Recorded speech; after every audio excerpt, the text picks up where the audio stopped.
Let's talk about sex. Or rather, let's talk about sex education. Everyone remembers the awkward lectures by teachers, telling us about things that made us snicker and blush. And while it may have been funny at the time, the humor of it was lost once we reached the age where we actually wanted to explore our sexuality. And that is when the seriousness of the situation sets in and we are forced to ask ourselves a tough question. Did my sex ed actually even teach me anything? That is, am I ready to have safe sex because of the invaluable lessons that we were taught in those awkward classes so many years ago? Recently, I conducted a research study in my Writing for Social Sciences class at UCSB that aimed to answer one question. What are college students' perceptions of the effectiveness of sex education? This idea came to me when I began to think back on my own sex education classes. The brief 2-day classes that I got in 5th and 6th grade talked about the biology of sex and what we can expect during puberty, but that's about it. In no way did it teach me how to actually prepare for the situations that I would encounter as I got older. I'm not the only one who seems to see the inadequacy with our current sex education system, though. Various research studies have been done that show the stereotypical representations of sex that are often promoted in sex ed.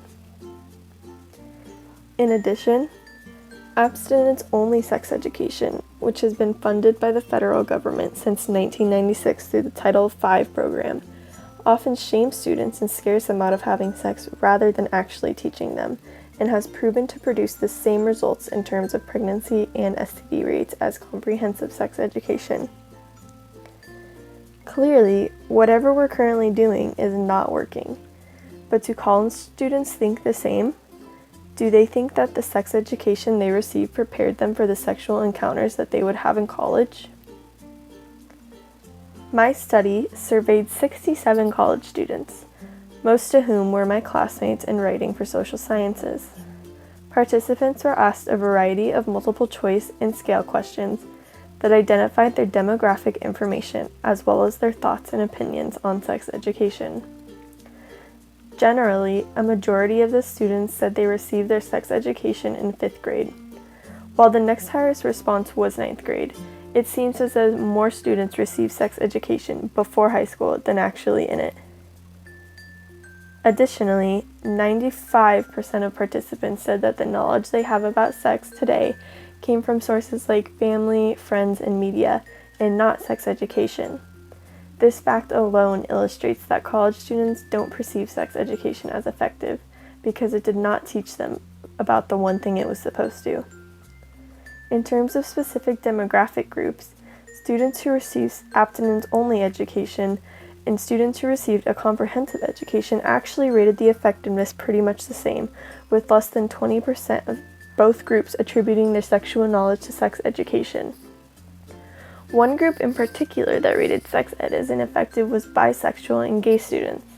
This is probably because their sexuality is completely ignored and often demonized, with only 10% of students saying that they were taught about same-sex sexual relations.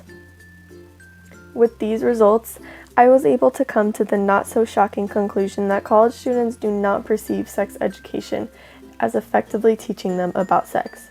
Rather, they got their sexual knowledge from friends, family, and media, sources that we all know are not always completely accurate. Clearly, this presents a huge issue. How can you expect teens to practice safe sex when you don't teach them how to do that?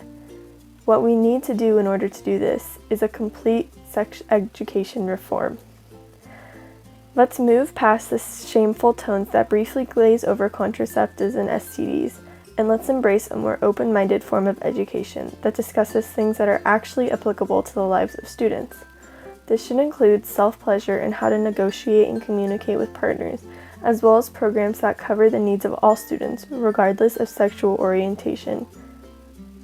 Ultimately, this type of reform could allow students to embrace their true selves and celebrate their uniqueness in every aspect of their lives. If nothing else, we can hope for programs that actually teach our kids how to handle themselves when they begin their sexual exploration.